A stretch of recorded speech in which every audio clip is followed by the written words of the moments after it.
Hey, what up everybody, this is Stevie Breach coming to you with my ongoing WWE Network coverage of the nWo invasion of WCW back in 1996. The show that I watched yesterday was Fall Brawl 1996, otherwise known as War Games. It came from September of 1996. This was held in Winston-Salem, North Carolina, aka Horseman Country. And this was one of the biggest shows of WCW's existence. Everybody's gone out, everybody's bought the War Games DVD that WWE put out not that long ago. But I mean, this was the one thing that WCW always did every year to get everybody all fired up. War Games, they would set up 2 rings, have a cage set up around it, and have a 4-on-4 battle where both teams brawled until somebody submitted. Basically, somebody had to give up, somebody had to wave the white flag saying, you know, we've been beat up enough, we don't want to get beat up anymore, you are better than us. And that is what they went out to do. Honestly, from rewatching the WCW invasion, honestly, I know that they did War Games every year at Fall Brawl, but it seemed like it was a little bit too early for the WCW to be taking on the nWo in a match like this for, you know, the they all say all. I'm going to talk more about the War Games match than anything else from here. They had a whole bunch of matches that were on this show. DDP beat Chavo Guerrero. Ice Train beat Scott Norton. Conan beat Juventud Guerrero. Chris Benoit and Chris Jericho had a really, really good match. A lot of these matches went really, really long. 7 minutes was the shortest match that was in there. Rey Mysterio fought Super Callow. Harlem Heat beat the Nasty Boys. It just seemed like these guys were out there wrestling, buying up time. They were good matches, but there's a little bit that you guys like. It's hard to understand when you're watching stuff on the WWE Network. If you don't know why people are wrestling, if you don't know what the story is, the announcers weren't really talking about the match that was in the ring. They were calling the action, but they were trying to hype up War Games so much that they weren't really talking about what was going on. Why did Chris Benoit want to beat Chris Jericho? You know, what were they wrestling for? They weren't wrestling for a title. Were they wrestling for respect? Did they just get their names drawn out of their hat to be on the show?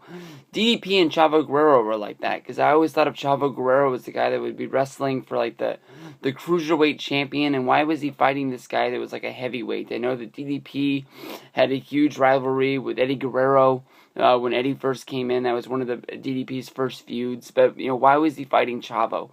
There was really nothing that really ever made any sense. I don't remember anything about why these mid-card guys were going at it. They had good long matches, but there was no reason for them. This show was very nWo, WCW heavy, talking about the whole rivalry. Not once, not twice, but 3 times we were treated to a video package that was about 10 minutes, you know, going over the entire feud. From the beginning to the end. It started at the beginning of the show, right when they started. You watch Scott Hall come out and he say, you want a war? Well, you got one. Flick the toothpick. Awesome video packaging that got put together with showing that it was Scott Hall bringing Kevin Nash out there to confront Sting. Everything up to the them giving the power bomb to Eric Bischoff through the table. You got Hulk Hogan dropping the leg drop on Randy Savage, them causing, you know, havoc and winning the title, just everything from the nWo that had happened between Bash at the Beach and now opened the show. DDP and Chavo Guerrero wrestled the match. They showed it again. It's only been 15 minutes. We've already bought this show if you're watching this on pay-per-view. Even if you bought the VHS tape back in the day, you've already bought it. Why are you trying to sell it to me? I understand that you're trying to make it seem like it's a big deal. They go a little bit more, and then after the Benoit Jericho match, about an hour later, they show it one more time. There's no fringe viewer who doesn't know what's going on who bought this show, is what I don't understand, what they were trying to make you want to buy this show that you've already bought. It didn't make sense at all. The Giant fought Randy Savage in a match before the main event. The Giant, of course, had jumped ship and he had crossed over to the nWo. They kept showing the Giant's turn on the Faces of Fear coming in there, and Randy Savage was so pissed he ran down and gave the Giant one of the stiffest chair shots to the back of the head. You know, most of the time that when you come in and you're going to hit somebody with a chair, you hit him in the back. But since the Giant was so big, he was trying to, make his swing way up. And when he put his swing way up, he cranked him right in the back of the head. Oh man, it looked horrible. But basically, the Giant, fought Randy Savage. Savage was actually giving it to the Giant. He actually body slammed the Giant, and it looked like he was going to get the win. And at that moment, Hollywood Hogan showed up at the ringside, and he was like, trying to goat Savage into a fight. Savage wanted to fight Hogan, and he got out of the ring. And the second when he got out of the ring, Hogan backpedaled all the way back up to the ramp. And when he got to the ramp, Scott Hall came out for a clothesline. Savage ducked it to turn to fight Scott Hall, and when he did that, Nash hit Savage with the chair, knocked him out. They dragged him down to the ring, and the Giant pinned him. Just basically, it was kind of weird seeing how basically the main event guys of the nWo, Hogan, Hall, and Nash, they all stuck together. They wanted to help the Giant beat Randy Savage, but it was kind of weird that they would make a run-in in the match before their match, and since WCW was all so together at the time, where were Luger, Flair, and Anderson during this nWo invasion of this match that lasted 2-3 minutes? They didn't have time to get out of the locker room and trying to help Randy out. It just was weird. Right after that, they immediately go to the back and talk to the guys, and I'm like, why the hell? You're obviously watching it because you're talking about the match that just happened in your promo. And they're asking, Ric Flair, who the fourth man is going to be. The week before War Games, Sting had attacked Lex Luger out in the parking lot and then jumped ship to the nWo, it looked like. Of course, this was the nWo Sting, a.k.a. the fake Sting. And during this promo, when they're trying to name who the fourth man is going to be, the fake Sting walks in, and with his back to the camera, he's moving his arms, and he's as they're doing it, they're piping in a Sting promo with a voiceover. The only problem is at one point, the fake Sting turns to where you can see the side of his face, and words are coming out from the voiceover of Sting, and the fake Sting's mouth's not moving. So you obviously that something's not right. I don't know if everybody, was able to catch on to that when they were watching it, or if they were just so into like Sting's talking to Luger, trying to make him convince him that it wasn't him that did it. But War Games starts. Arn Anderson's in there with Scott Hall, and they're battling it out.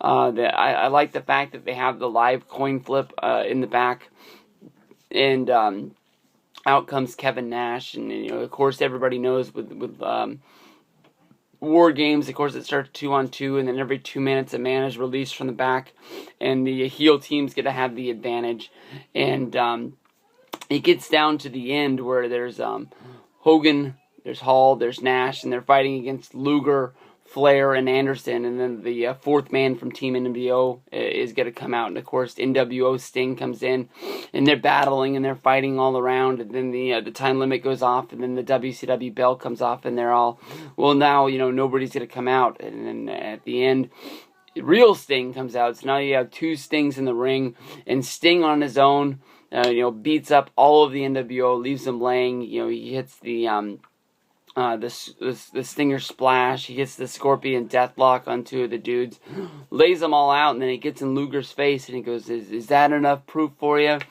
Saying that he isn't the guy that beat up Luger on Nitro. And, as everybody's sort of trying to console Sting, he just gets out of the cage and walks to the back, leaving the nWo with a 4-on-3 advantage inside of the ring, which they were able to break it down. Basically, the fake Sting is able to put the Scorpion Deathlock on Lex Luger, and he's forced to submit. It's funny as he's got the Scorpion Deathlock on him, Hogan's sort of got this chin lock on him, and he's trying to make it look like it's one of the best chin locks in the world. Luger's able to submit. This was always a really, really weird match. Honestly, everybody wanted it to be on TV. They've always had 2 rings, so guys would have enough room to work. But honestly, it's kind of distracting because they have the 2 rings out there for the whole pay-per-view. And then when it comes down to War Games, everybody started in the ring that was on the right-hand side. And at one time, somebody went over to the left ring in order to get like a break, and they were making it look like one of the heels was trying to leave the action, and then everybody went over and started fighting in the left ring, and then that was it. It was like they were only going to use it for that one spot. I know it's hard to fit everybody, 8 guys in a ring with one time with a cage around it, but I just kept on thinking, like, what if you were the fan that was sitting front row, but you were sitting on the opposite side, and you were having to look through a ring that nobody was in that had a cage around it to watch the fight on the other side. When you're watching it, man, people are into it. They really, really are, so I guess nobody really was complaining about it. You just were excited that you got a front row show. It didn't even seem like during the pay-per-view that they would switch rings to make sure people were happy. It seemed like that one ring was the main ring, and that was it. We'll get to World War III. At that show, they had 3 rings to have a Royal Rumble sort of deal with 90 guys, and we'll work our way to it. Halloween Havoc is next. They were really hyping up Savage versus Hogan. Of course, they had the run-in during the Savage and Giant match. But at the end of the show, Randy Savage came out to attack Hogan. Of course, Miss Elizabeth came running down, and they re-upped the Savage and Elizabeth thing. I think a lot of the fringe viewers that were watching WCW at the time were people that were viewers in the 80s and hadn't known that Savage and Elizabeth had gotten a divorce, and I guess they were able to work together, and Elizabeth covered up Savage as he was laid out in the ring, so they spray painted Elizabeth's dress with the nWo on it. I don't know. This was a good show. Ric Flair in a lot of shoot interviews has pointed out as this is the show that killed War Games. Of course, North Carolina being not only Horseman country, but WCW country, a place that they ran a lot of NWA shows back in the day with War Games. War Games was always the one where the good guys got the win, to show people that, have faith in us and we're going to be able to do it. And this was one of the first shows where the heels actually got the win. It's always supposed to be that, the good guys are always going to overcome any advantage, but they really wanted to sink in the whole Sting thing, that, Sting felt like he was betrayed, and this would, start his decline into the crow gimmick that Scott Hall gave him, and he would hang out in the rafters, and of course, he wouldn't fight for over a year. He would show up and he'd kick the nWo's ass every once in a while, show up and give him a scare, show up and give the crowd a pop on Nitro that, even though he wasn't in the ring fighting, he was always watching. And I don't know if he wrestled house shows or if he did anything during this time, or if he just really just sat around and just got flown to shows to sit up in the rafters. When we finally get to Starrcade 97, that's one of Sting's best matches. And it's not even for the in-ring work, just for the storyline that WCW's told. It made you really, really want to see somebody beat the nWo, especially for me, who is an nWo fan. But that's a year down the road. Halloween Havoc 96 will be the next show that I watch from the WCW land. It's been a lot of fun watching them like this. I think everybody's having fun on the WWE Network, reliving something from their past. So this is mine. Peace out. Fall Brawl 96. Maybe just put it on, fast forward to the end, and just watch the War Games, because that's basically all you're really going to need to see. Once you get to there, I don't know if you want to keep continuing, but I'm having fun. nWo, baby. Peace out.